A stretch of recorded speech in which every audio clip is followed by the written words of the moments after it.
Good morning, everyone. We do not usually have new episodes on Mondays, but today, you may know, is Juneteenth. June 14th of every year is a special holiday that celebrates the emancipation of the slaves in the United States. And so, to mark this important day in Black history and then all of our history, we are sharing one of our Mission of Joy Summit talks with Chanel Shaw, and she is an incredible activist and just educator who is creating a nonprofit that's going to help people really grapple with what does it look like to really honor and value the human dignity of all of our brothers and sisters, especially those of color. So we're going to be sharing her chat with me today on our podcast, just because I found our conversation to be just incredibly helpful in getting my mind right to really approach this work and continue to grow in my understanding of this situation as a whole. So I hope you enjoy my chat with Chanel Shaw.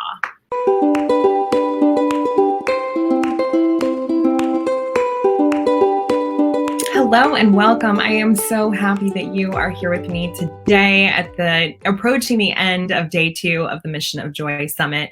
It has been such a joy to spend the last 2 days with you, and I know that you are going to really enjoy listening to my conversation with our next presenter. Her name is Chanel Shaw, and she is the podcast host at Ave Spotlight, and she's going to be sharing with us about how we as Catholics can really take our missionary mindset into the conflict going on in our world currently in regards to racism. This is something that I think we need to be having more vulnerable conversations about. And I am so grateful for Chanel's generosity in coming with me today to have this conversation. So Chanel, thank you so much for being here. Oh, thank you so much for having me. I'm very excited. So why don't you tell us a little bit about yourself to get started? Okay, so my name is Chanel. I used to live in Philadelphia actually a few months ago. I recently made the move back to Florida, and I live in my home, in my childhood bedroom. So the love story that a lot of young adults have found themselves in times of COVID. So I moved back into my home bedroom, which is great. And right now I am nannying. So I made another short move to Louisiana. And I'm staying with some of my good friends, my goddaughter's parents, and I'm nannying her and her younger sister. So a 2-year-old and a 3-month-old for the next month, which is also an experience as an unmarried, childless woman. Yes. It is definitely something to watch little humans all the time and access that part of myself that I did not think existed. So I'm just out here at 7 a.m. ready, awake. So yes. Yeah. Who knows? That's going from 0 to 60 in no time. No children to 2 under 2 is the next level. Who would have thought that I could be someone that could answer the same question over and over and over again? But that is exactly what this experience is. So that is just a little bit about me. I'm just relaxing a little bit before the kids wake up at over here in Louisiana. I love it. That is so awesome. So you have also been involved in activism throughout your life, correct? Yes. So actually, funny enough, before the pandemic, I had been involved in some things. I used to actually live in Denver before I lived in Philadelphia. I was a youth director at a parish, and it was awesome. And so I was kind of involved, in some things online with some Catholic organizations in regards to anti-racism work in the church, but not too heavily. And then once the pandemic started, I had the blessing of being more involved intentionally. And so I became, I don't even know, I started writing blog posts for different Catholic organizations, which was really cool. And then I also got the opportunity to talk about starting a nonprofit with one of my good friends about not anti-racist work in the church, which is really cool. And we're still in the process of becoming a nonprofit, which is great. And this is actually the first time I've really like talked about it, which is also great. Yeah. It's a lot of work. It's like a lot of work. It's a lot of work. And then once you like actually talk about it, it becomes a reality. But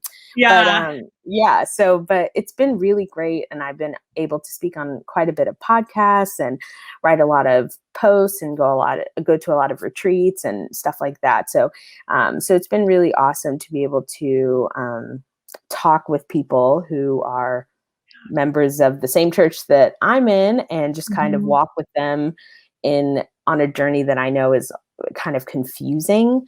Yeah. Which, to me as a Black woman, I'm like, why is it confusing? But Right. I understand the like nuances and complexities, in the church that exist.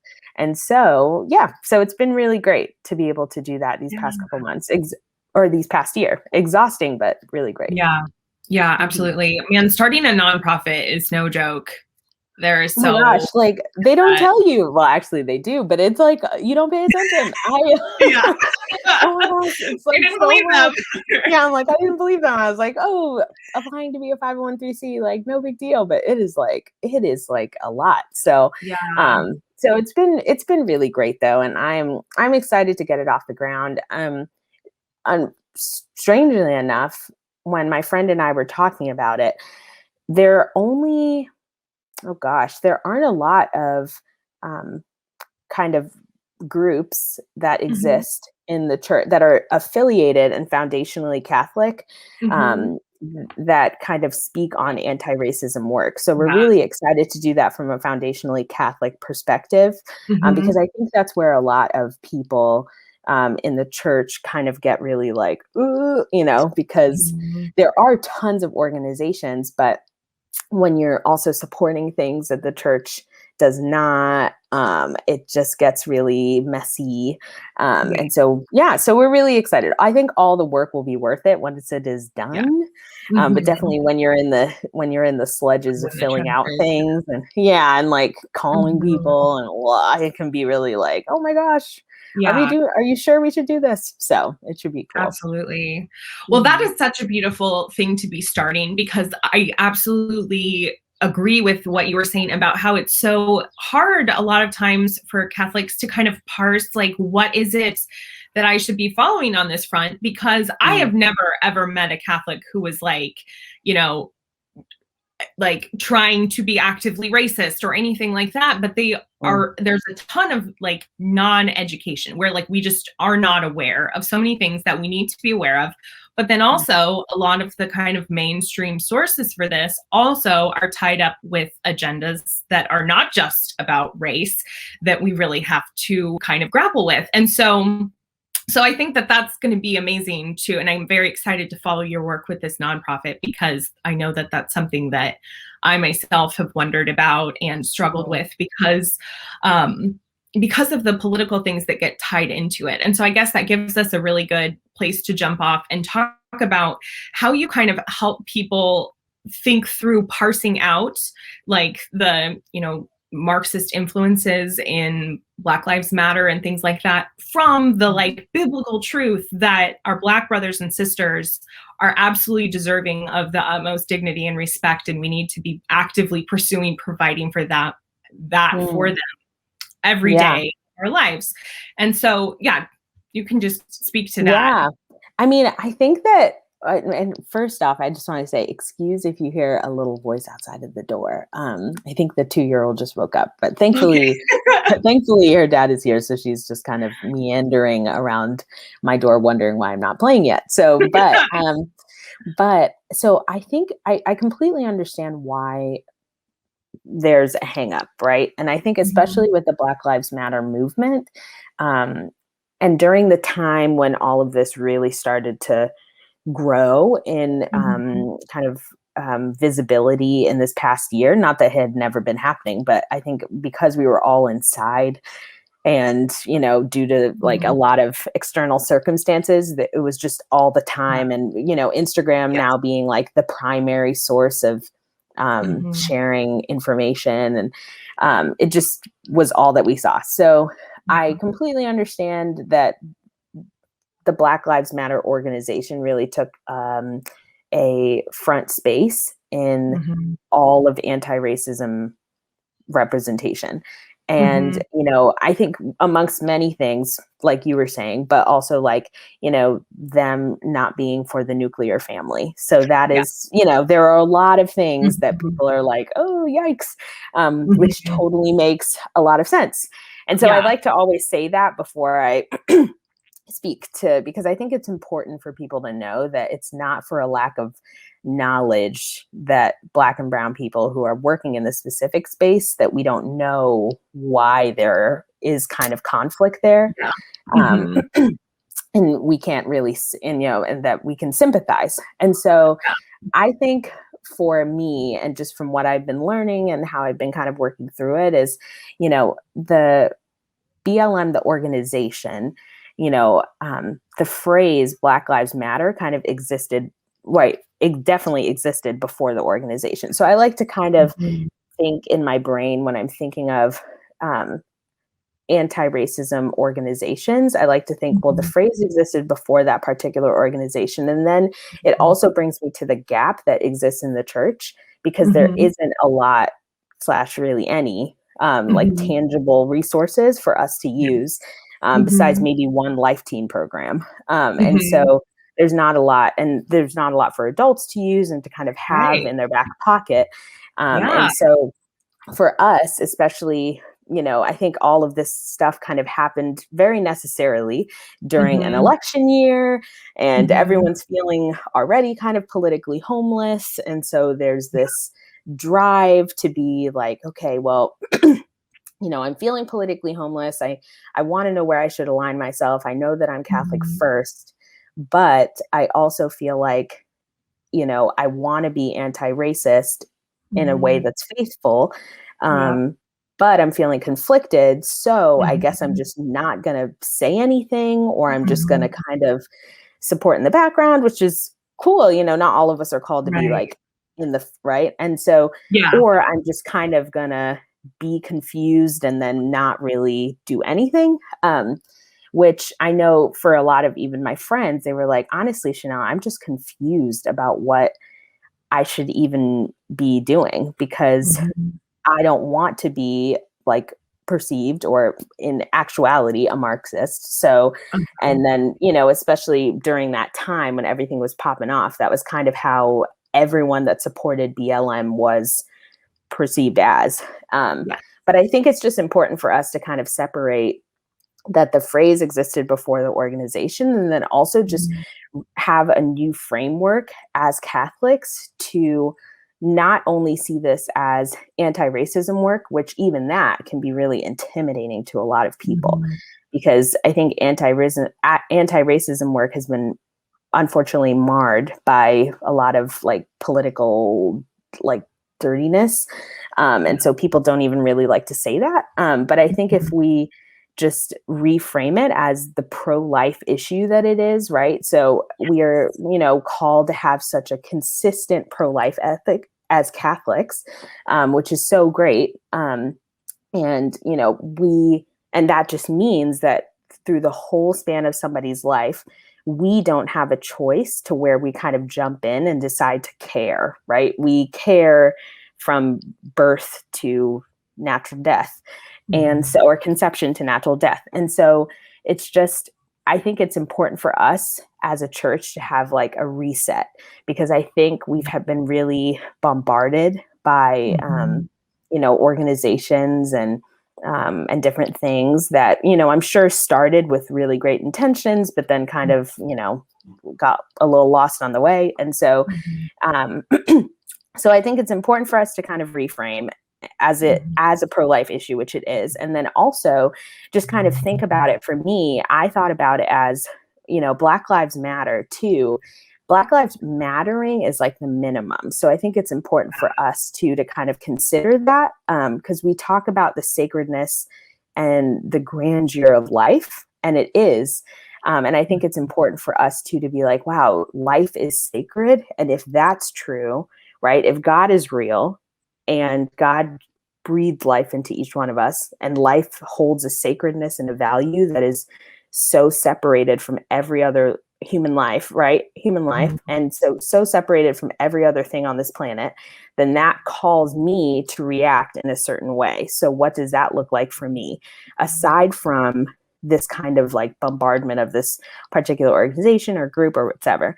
And so I think that's a good start. Mhm. I think before we're able to kind of do anything, it's important for us to just kind of put ourselves in that mindset of us being missionaries on the field of doing work that God is calling us to anyway. So this is not like extraneous things that we're doing. And yeah, but it's just something that, hey, we are called to be present in all stages of life for everyone, even that kind of like messy stuff we don't really know how to talk about, or even that uncomfortable thing that we don't want to be perceived as something by somebody else.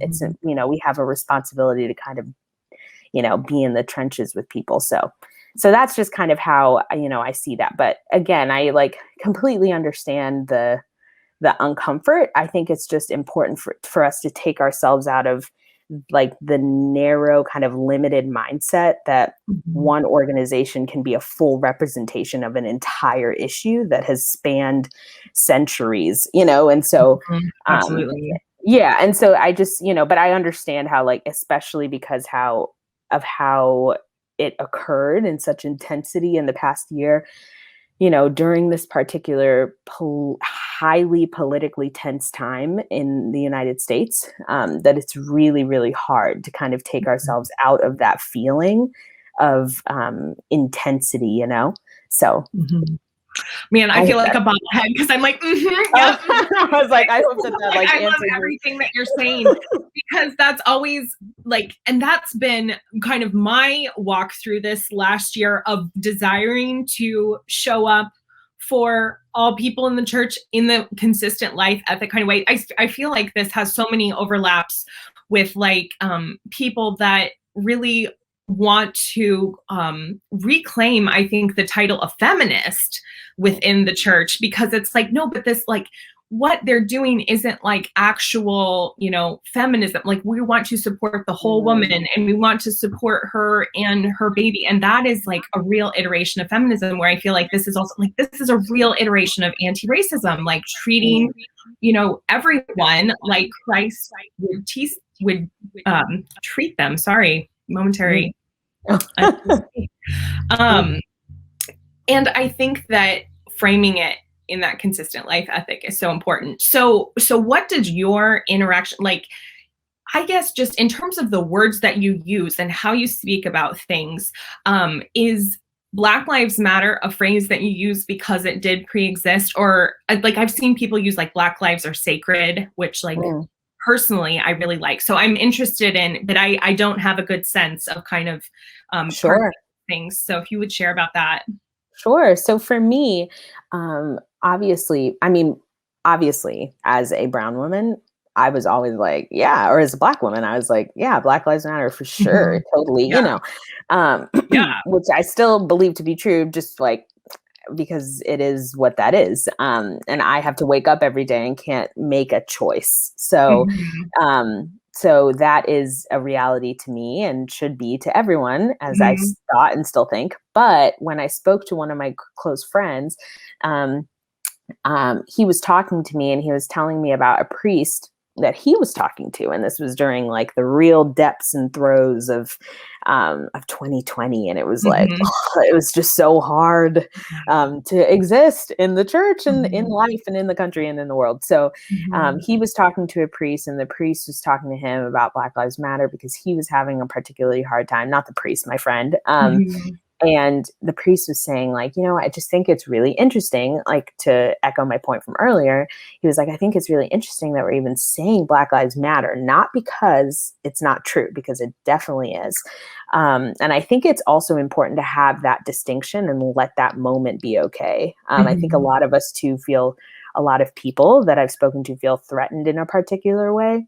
And I think it's okay to like let something have its moment. So I always think that's important for me to say. But when he was speaking to his priest friend, he was saying that Black Lives Mattering is really like a small, minimalistic way to talk about a human being, right? Yeah. And in the church, that we believe life is beautiful and grand, and every person that from the moment they're created is beautiful and intricate and unique, then we're called to have a sacred viewpoint, a sacred lens, Mhm. not like a mattering lens, right? Like my sandwich matters to me, like what I'm going to have for breakfast matters, what I, Mhm. wear underneath my, underneath my clothes matters. Like those, Mhm. all those things are like very important.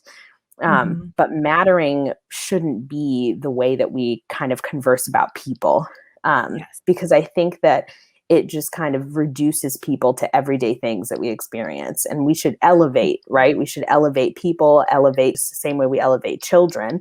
Mhm. I was talking to my one good friend who has a few children that are toddlers and babies. And I was telling her, hey, if I came up to you and I was like, oh my gosh, your children are cool. Like, I think your children matter. She would have been like, okay, that's Uh-huh. cool. Like, yeah, of course they matter, but also they're like, they're beautiful. I mean, they're Yeah. unique, right? They have personalities. They have DNA that makes them vibrant, and they have thoughts. They have things that they'll do. They have things that they've done. They have a purpose, right? And Mhm. they're chosen and selected by God. And I think when we have that distinction, it helps us kind of drive forward in that particular work. So for me, Mhm. I definitely used to say Black Lives Matter, but I definitely pivoted to Black Lives Are Sacred, because it helps me, right? It's the same way I would say like Asian lives are sacred, and Mhm. Indigenous lives are sacred as well. So Mhm. it just kind of helps me acknowledge the beauty of people and elevate them rather than see them in such a like a narrow way. Not to say Mhm. that people that say Black Lives Matter are not, seeing human beings the way that they should be seen, but I do think that especially as a church, we should have a particular response to Mhm. humanity, which we Mhm. have had, and continue to have in certain circles. Mhm. But in anti-racism work, I know that there tends to be like a hesitancy Mhm. against, saying particular things because of their Mhm. associations. So Mhm. I started saying, Black lives are sacred a long time ago, to just kind Right. of even help with that reframe and that mindset Mhm. of like, okay, well, now I'm thinking of this person the same way as I'm thinking of like my sweet niece, or like now I'm Mhm. thinking of this person that got in this, that had this horrific accident or was a Mhm. victim of this crime, the same way I'm thinking about my uncle and my aunt. So I Mhm. think, unfortunately, Black people and Brown people have been kind of reduced to like casualties of happenstance. So Mhm. like things kind of happen, and there's so many things happening, and there's so Mhm. many agendas behind defending those people, that it's really Mhm. exhausting. And it's Mhm. really just kind of like, well, things kind of happen all the time. But I think Mhm. if we had the same energy that we have with as a church that we have with other issues, it would Yeah. really just be so life changing and life giving and Mhm. restorative to a part of the church that definitely needs to grow, and that has a big space. So Mhm. yeah. Something that is such a like it's a frustration, I think, with the church is that we should obviously be on the front lines of this. Like this should Mhm, be the kind of thing that Catholics are leading the charge, because we do have this consistent life ethic mindset, and we do have mhm, this universalism that very few other religions, if any, have in the same way. Because in mhm, Protestantism there's so many just divisions and things like that, so there's not any that are just very universal the way that Catholicism is. And it's hard because a lot of times it feels like we just aren't organized. Like yeah, yeah, like so big and hard to move that we like didn't mm, get at the front of the line like we should have. yeah, And the conversation has been dominated by these forces that it yeah, people are just really struggling with, like, do I want to seem to be aligned with them? But honestly, that helps me a lot to think about the like light grid as a way to kind of be clear, be clearer. Like, I love the phrase that clear is kind, and to be very clear about like these people have like a, everlasting soul, and these people are infinitely valuable to God, and we need to be looking at it from that place. And like, I never put words to it that matter was kind of like below the dignity almost, like, because that's such a low threshold. Like, we need to, and I was like, and the bar is higher. so low. Exactly. I agree. Yeah, for sure. That's really beautiful. And I think that it's so important for us to kind of have that reframe. And as a church, I agree. As someone that's a member of the church, I think like there is not on the ground and in the church organization, right? I think during 2020, we were kind of waiting every time there would be a tragedy for the USCCB to come out with a statement. And then everyone was like, cool, the USCCB said something, or like maybe my parish priest did, or maybe like my small town anti-racism group did. And so I guess that is enough for me now to feel like I did it. Like I was a part, I reposted it, I shared. And there's not a lot of actual, organization. There's not a lot of actual resources. And so I do think that is something that definitely, needs to be, there's a big hole there. And so, so I understand why people in the church can feel like, where do I kind of go from here? But it's also interesting because as a Black person, there's been a huge, there's this like multifaceted thing, right? Because you understand why people are like, okay, it's kind of hard for me to say things because I'm not really sure where to get my resources from. I don't want to get my resources because the church is like apolitical. And so I don't want to get my resources from a particular resource that is politically founded. But then I also understand that as Catholics, we have, whatchamacallits, we have leaningness towards particular agendas of particular political parties. And so it's just like so complicated. And we would sit every Sunday in parishes and just want to be fed with some sort of truth or resource or guidance or something. And then our parish priests are also feeling conflicted because people are leaving in droves from parishes that are saying things. And it's just like this horribly messy, confusing thing. And so, I think like, I have seen, which is awesome. I've seen through this past year, which is amazing. If you think, you're a business owner, so you understand, I'm sure, like the complexity and the work it takes to get something started. Yes. In the past year, we have just already seen so many people come to the stage, rise to the occasion, seize opportunities, start organizations, start small groups, start group chats, start whatever they can do to kind of converse from from a Catholic perspective that has lacking, Christian perspective even, and really, take responsibility in conversing with their family members, their friends, putting themselves in situations where they're like, I'm uncomfortable because I had a conversation with my grandmother who I've been sitting at the same table with for years. And I've just kind of been like, or I said something to my parish priest because I felt like, why are we making it our responsibility to go out in neighborhoods that we might see as disadvantaged? But then and every year to maybe do like a food drive, but then when things are happening to those same people throughout the year, we kind of don't do anything. So, I've seen people kind of rise to opportunities in ways that they can. And for me, I think it's just important for us to be present in ways that we can. So I always tell people, like, I obviously, as a Black woman, not obviously because, some people are adopted, etc. But for my situation, I have a Black family. And so I know who my audience is. And when I go home, I know who I'm talking to. When I'm on the phone, when I'm at family reunions, like we're all virtually on the same page, wanting to live and exist and thrive. And so it's not necessarily hard for me to have conversations with my family about this issue because we're all on the same page.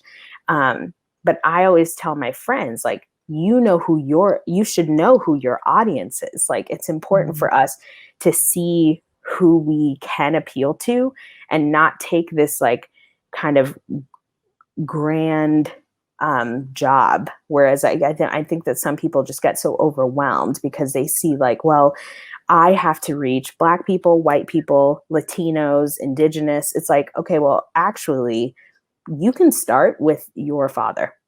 You can start with your cousin. Like, it's not this thing where you have to really build up this grand platform. You can start at home, start at your school that your children are attending, like maybe start at your parish, like just have conversations, like breathe, like go into that place that you've sensed might be a little like, and have those conversations that other people wouldn't necessarily be able to just come in and have. And so I think that's important when we're talking about roles that people can have, and it can really, and of course too, like people feel safer, right? If you were to talk to your family member or your dear friend, they would feel safer speaking to you and being like, okay, well, all right, I see where you're coming from.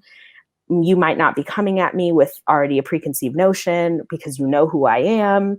And I'm willing to learn from you, or I'm willing to hear you out. And so I just think that is like so important when we're having conversations about people's roles and responsibilities, Yeah, absolutely. I think that is such a, like, because that was such a narrative last summer, especially in a really concentrated way, is like, action, action, action.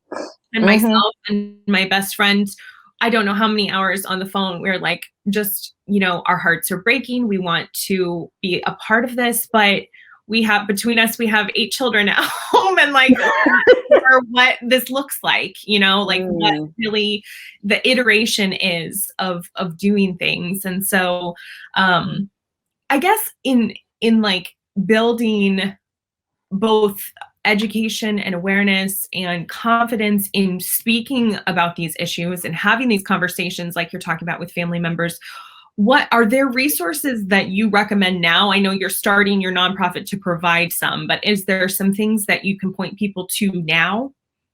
Well, I think if we're talking about just like as a general human race, I think it's there. I mean, there's definitely like a wealth of resources on, like anti-racism work in families, kind of anti-racism work and its origins in general. If you kind of want to have a brief education of like where should I start in terms of my own self-knowledge, which I think like emotional and intellectual formation is super important before we even try to have conversations or try to kind of jump into the trenches. Because I think I say like emotional formation is important because as we have seen in this past year, it has been like you can say one thing and people are absolutely like, oh my goodness. Oh. And it's just like, wow, it's so like so many things happening. And so it's important for us to form ourselves where we can not only be people that are like, I am talking to you and I'm sharing with you, but like I am also receptive and I can be quiet and I can see a separation of like when when I'm being responded to, when I'm speaking, etc. And then intellectual formation, there's tons of resources I would recommend for Christians and Catholics, starting with the saints first. I would start reading about different Black and brown saints that exist. There are tons of them.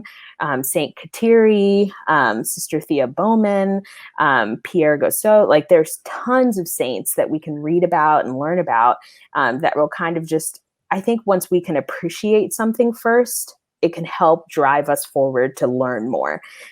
So for me, why I say that is like, for me, I'm single and have been. And so there's this idea, like, as I was growing up that I was like, oh, I just like really wanted to be married. I was like, oh, being married sounds so great. You can just, and I'm sure all the married people watching this are like, it is great, but it is also a lot. But I, growing up, I was like, being married would be so great, and just like having fun and hanging out and living life with another person.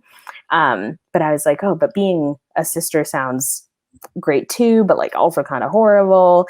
And being single sounds kind of horrible. So it's like all of these things. And I remember sitting with a priest, and he was like, it's important for us to appreciate something first. That doesn't mean that we have to do it, right? But doesn't mean I have to throw myself into being a sister. But he was like, but it's important for us to appreciate something first before we can be like, I'm going to gain so much knowledge, head knowledge and heart knowledge about this particular thing. And so once I grew in just my appreciation and outside view of like, wow, this is a beautiful, blessed thing that God's giving us, it helped me to be like, okay, well, now I am ready to talk with my friends that are married, or like explore different convents, or like see if that's something, because I no longer have this repulsivity about it. And I know that repulsivity is like a strong word, and a lot of us don't feel that way about Black people, but I think a lot of us feel kind of repulsed at the idea of being perceived a certain way, or being involved in something that we don't necessarily understand. And so that's why I say reading about something like the saints first from a Catholic perspective. And we know that there are millions of saints and millions of resources, whether we're getting books from Ignatius Press or Ave Maria Press, or we're watching programs like Signs of Grace, which is an awesome program from the Augustine Institute for Children. And there's tons of resources and things that we can use as Catholics to kind of expand our worldview, and to help us appreciate things that exist already. So we're not necessarily trying to fill our head with new knowledge. Because I think filling your head with new knowledge when you don't have a full appreciation can be pretty tricky, and can put you into a scenario where you're sitting at a book club reading a book on anti-racism, but you're like, why am I even I don't really understand this. I'm not really vibing with it, because I don't have a full appreciation of the people in or whatever, you know what I'm saying? I do. So, that's really, that I've never heard it explained that way. And it's so helpful.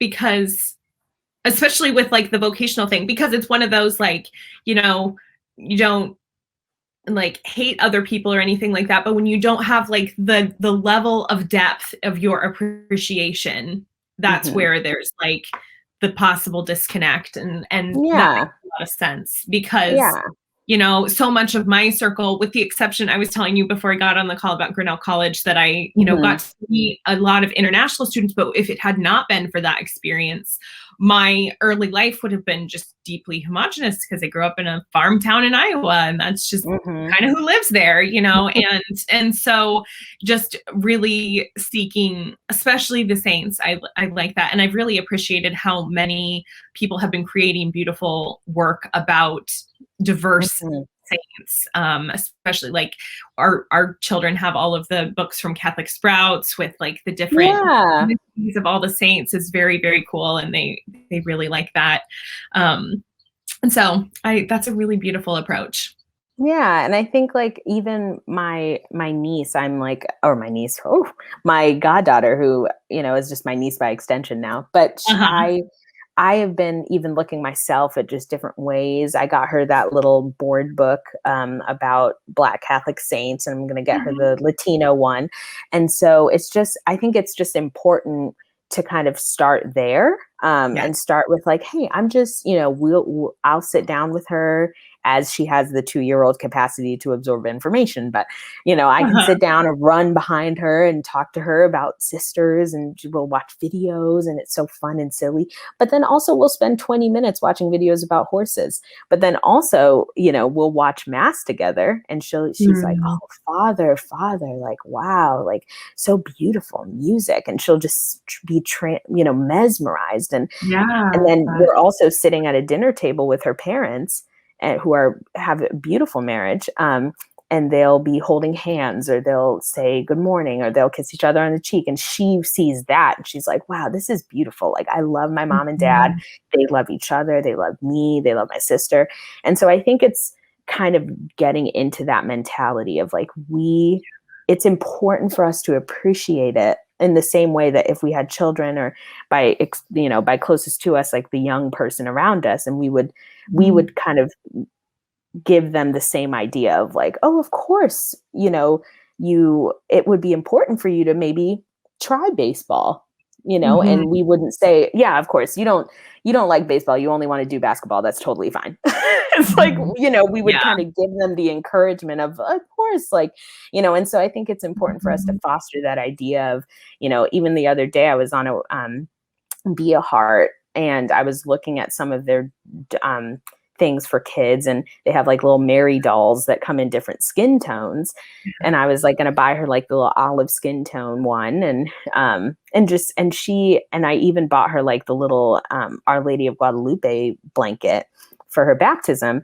And she carries that around all the time, and she puts it over her head and pretends she's Mary. And we watch the star every day. And it's like, I just think like having that kind of idea and mentality, maybe even coming back to when we were children and we had a greater perception of wonder and awe and appreciation, and we kind of breathed in things more, where now as adults, and I was telling my good friend, as adults, I really feel like I just kind of coast through life so much.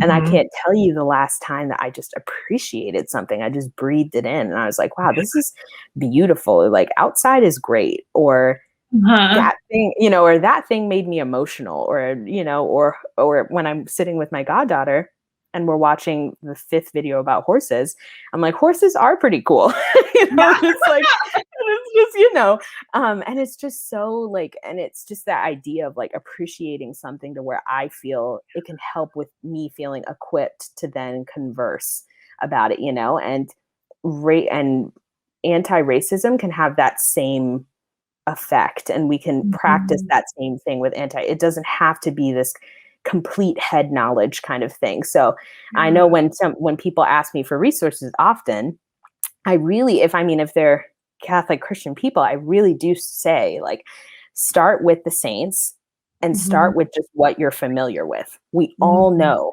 about saints. We all know about the church in that way. And there's so many. And so just start with that and just start loving them, start befriending them, start making them familiar and appreciate. And then from there, if you want to read like a particularly anti-racism tool book, okay, like sure, go ahead. And then we can start kind of steps from there. But if you were to jump in immediately with head knowledge things, I guarantee you're either going to get exhausted or you're just going to be like, just like, I don't get it. You know what I mean? So, well, this is so much like Catholicism in general, because it's like when you divorce it from relationship with Christ, people that like, I just want to learn, I'm just going to learn theology. I'm going to jump in and read this theology textbook, but there's not the strength in the foundation of that. If it's not built on like, I know Christ. And I'm having kind of a light bulb here, because I have always believed and thought that representation is very important, but I don't think I could like articulate eloquently why. And what you just said is so like, this is why, of course, this is why, like when there's that exposure, you have just like in our relationship with Christ, we know like if we are exposing ourselves to Christ on a regular basis, it's so much easier, more likely, whatever, to have a relationship with him, just as it is, to really build the relationship with individual people to really appreciate at a new level the sacredness of their life. So exactly. And it starts with and it starts with us. It starts with our children. It starts by those around us, and just in little ways. And I think it's important for us, even when we're talking about doing the work, like you were saying earlier, like having action and getting out there. Like, we see these grand ideas of taking action and taking a stance as like me going to the Capitol and like protesting in that way. But it's like, no, just, it's okay. You can start with the teachers at your kids' elementary school, or like start with your parish priest, or like, maybe like start a little group at your church, or just be intentional about like doing more things. If have a service mindset, like be intentional about doing more things in communities that you're like, I don't really like go over there, or like, I don't really whatever, or like start supporting, Black owned businesses, and, helping, build equity and infrastructure. Like, start supporting those things before you're like, you know what, I'm going to order something from Amazon, which I'm like, oof, I am a criminal of order things from Amazon. But it's like, try to be intentional about being like, I'm going to try in these small ways to make myself more aware of things that exist, not in a way that I'm bombarding myself with things to where I feel stressed, but just like, oh, this thing is beautiful and I can get it from someone of color first if I wanted to, or like this prayer is wonderful. And I know that there is this saint that, has the same kind of prayer style and prayer life that I've never heard of. And I'd love to read more about them, and kind of maybe if you have a family, and incorporate them in your liturgical living household, or, or kind of be like, hey, we're having an All Saints Day. And I didn't really see any like Black and brown representation. I would love for my child to kind of just like be a little, be a part of that in a way, or like maybe do a little presentation, whatever. It doesn't have to be like these grandiose things. So I do think that's just so important for people to realize, because all of this can be and sound so overwhelming, which I think just stops people in their tracks, from the beginning. So, and also the fear of doing it wrong. I think that's so much I see that so much in myself. And, that was really not being able to take grand action. Last year, what I was trying to do was just really like be aware of my own, like, what is it that I'm bringing to the table that I can like really, that needs to be healed. I think like it's just some things where it was like totally subconscious sometimes. And I shared on an Instagram live, like I realized I was at the park one day and saw a beautiful Black woman with 2 white children. And my first thought I realized was that she was probably the nanny.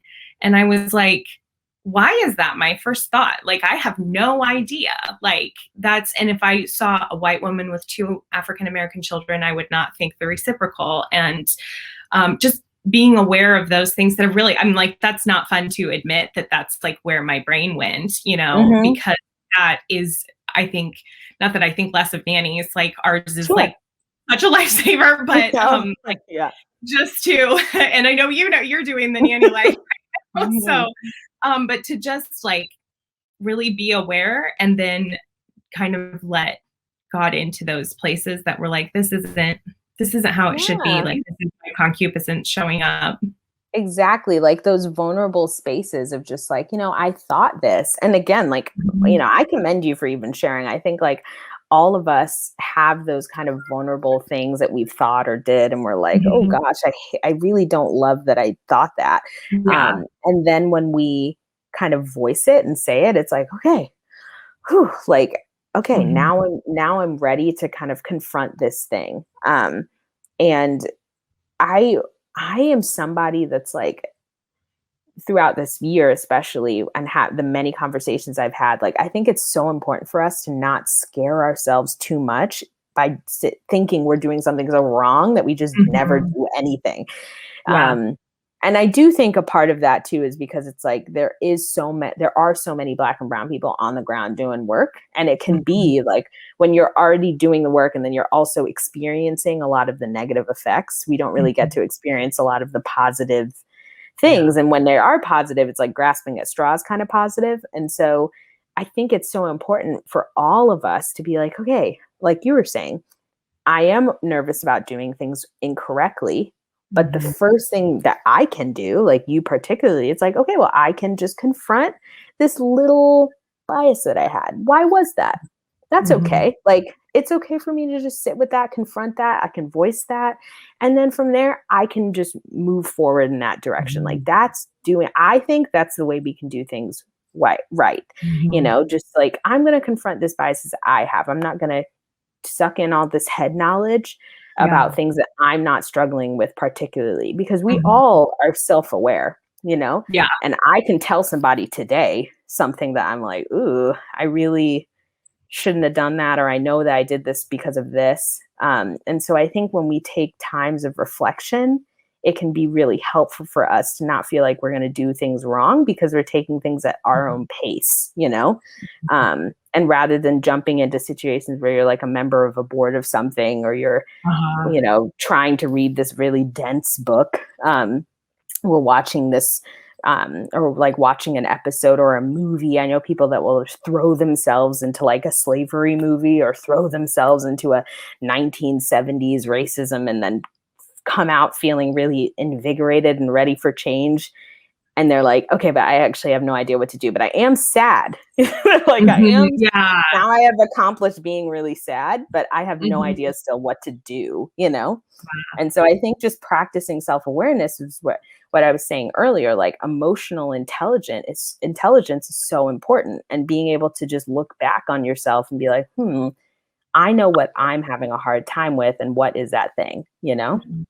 Yeah, absolutely. Because that's, when we talked all day today on the second day of the conference about different ways of like managing thoughts and things like that. And I think that that's something that we can also, apply where like to bring awareness to those thoughts and then really look at like what thoughts need to be changed and what thoughts Mm, are maybe I think for a lot of Catholic, it's the thought that like this is something that's too intimidating to be involved in, maybe because of political connotations or something like that. And to change the thought to being something like, I'm going to, you know, change my own way of showing up and I'm going to show up authentically for the people in front of me. And to kind of like, yeah, that's what it's going to be until, you yeah. move further on down that road. Exactly. Like it can be that. And I know that there's a lot of pressure to, from people that are in anti-racist work, and and I think it's really important for us too, and people Mhm. that are working in these specific zones, and to also be more compassionate about, okay, I do feel things deeply, right? I am Mhm. a Black woman, so like I will feel things deeply, and so I will be like, Yeah. get out there, do stuff, like Mhm. raise hell, yes, Mhm. and so I do think it's also important for us to be compassionate and be like, all right, well, in what way is that person showing up? Are they Mhm. showing up in a way that I can't see? Mhm. Because there are people that donate to organizations every day and I don't see their Mhm. bank accounts. So Right. it's this like thing. And I think also with like Instagram now being like the primary way of existing, it's this responsibility that people feel to be like, okay, this horrific thing happened on this day, so I'm not going to like post about something that I did that's like kind of joyful and happy, because I don't want to seem ignorant, or like that I'm not reading the room. And Mhm. it's like this super super hard thing, or like if I don't say anything during this worldwide day of this thing, Mhm. then obviously people are going to think I don't care about it. And Mhm. for me, I still ponder and I still work through like what our social media responsibility means, because I do think like a lot of us have platforms that are important, Mhm. and the way we utilize them is important. And like I do in a way think that like silence in a way kind of is dating complicity. So I do Mhm. believe that. But I also Mhm. think that navigating those things and those platforms is really hard. Because Yeah. if you would have told me 3 years ago that Instagram means anything besides me just posting a picture of an ice cream cone, or like going, or like checking out Joe Jonas's Instagram, like I would have definitely, I would have definitely been like, oh, nobody really like cares. Like Instagram's not who I am. But now it's Mhm. very much like, okay, Instagram, my Facebook, like it's who I am and what I Mhm. repost and what I say. And it's like, I think it's important to get back to the foundation of like, okay, well, who am I if all of these things were gone tomorrow? who am Mhm. I and where can I start from there, and where can Mhm. I start with my family and my friends, and where can I Yeah. start with myself?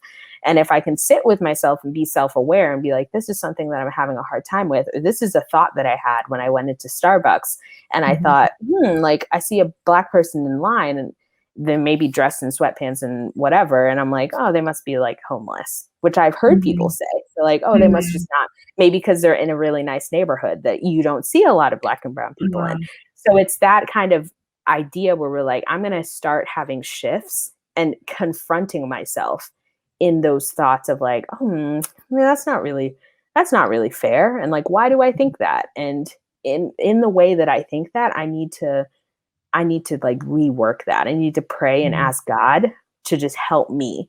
And if nobody sees that, and if you go on Instagram and you don't post about it, it does not make it any less real and make your work any less valuable, because working on ourselves is so important.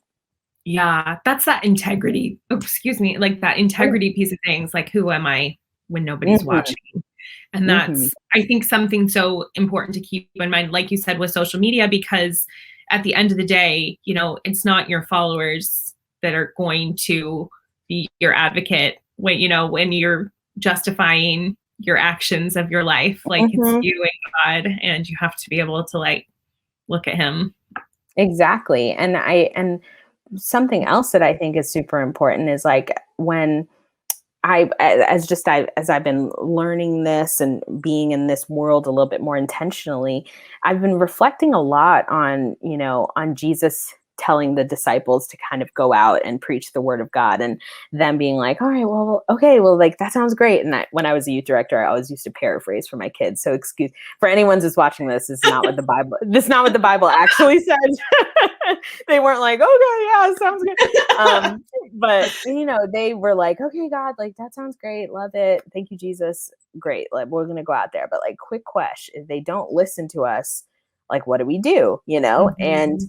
Jesus was like, just dust off your sandals and like go to the next town, like there are gonna be things that you're gonna encounter in this particular work where it's like, what if they don't listen? Like, what if I'm not Mhm. heard? What if I'm not received? And that danger, because a lot of us take like not being received as like a personal attack on our own identity. So Yeah. working on yourself and being like, okay, well, what if I'm not received? That's okay. Because at the end of the Mhm. day, like everyone belongs to God first, Yeah.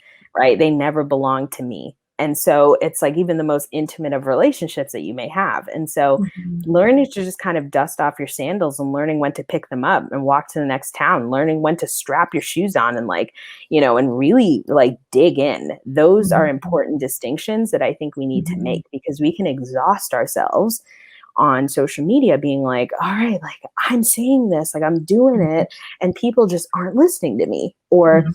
I'm talking to my small group and we're the same. Or my girlfriend that I've been chatting with these past couple of weeks, like she thinks the same thing. And like, why is that?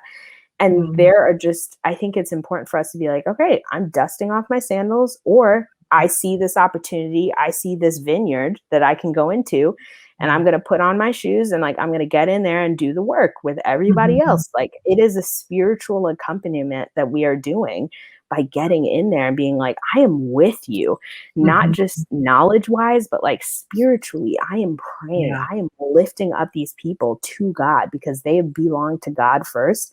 And Mhm. we are together, like lifting them to God, whether that means they are actually listening to us and making intentional changes, or Mhm. whether that means like I'm helping you walk to the next town and we're going to just pray for them, because there's like nothing that God, that I can do that God can't, And so it's just like, I just think it's important for us too to have that kind of distinction when we're talking about social media, when we're talking about like doing Mhm. the work, getting out there, being afraid, Mhm. because it's a spiritual work. It's not just like a actual, like, I'm just, it's like, it is like pro-life movements as well. Yeah. It's a Mhm. spiritual work. We have the 40 days for life of just prayer, as Mhm. much as we have people that are, working in organizations, like, Mhm. that are getting out there and giving food to mothers and Yeah. helping educate and running classes at their pregnancy center and like, you know whatever. And so I just think it's important for us to kind of see where we can fit in that way. You know what I'm saying? Absolutely. Absolutely. This has been one of the most, like, these are a lot of times challenging conversations to have, which, you know, comfort isn't the goal. So that's fine if they're not comfortable conversations. But this conversation I'm walking away from with such like uplift and hope and just clarity, I feel like, about what it is for me to really focus on in the coming days and weeks on this front personally. So I thank you very much for that. It has been such a pleasure to talk to you, Chanel. Oh, thank you so much. I'm so honored that you even asked me. I truly, I laugh with my friends all the time because I'm like, I have no idea why people like, you're like, why do people even care what I have to say? I woke up, I woke up, I fell asleep to the office. I woke up, I'm like, I barely ate my yogurt. I'm late for work again. Like, it's like that kind of normal occurrence of life where you're like, what, who am I to even say anything on this? So I'm very just honored that you even asked me. And I hope that, just people feel equipped and we just remember, like, it's a spiritual work and we always need to just lift people up to God. And unfortunately, like, the work will not be done in a day, but if we just are patient with ourselves and keep a sacred mentality, I really think that there are things that we can do to make things better. It doesn't have to be this way. So I'm hopeful. So I'm very grateful. Thank you.